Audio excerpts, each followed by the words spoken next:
Birthday, এটা তোমার happy birthday surprise.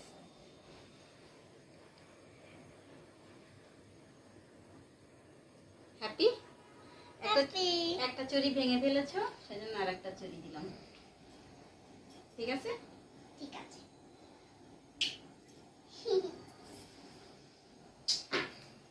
অনেক সুখী হও, অনেক খুশি থাকো সবসময়।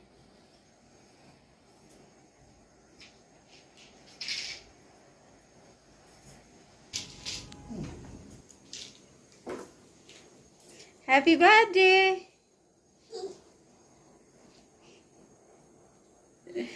এটা কি দিয়েছে তোমার বাবা?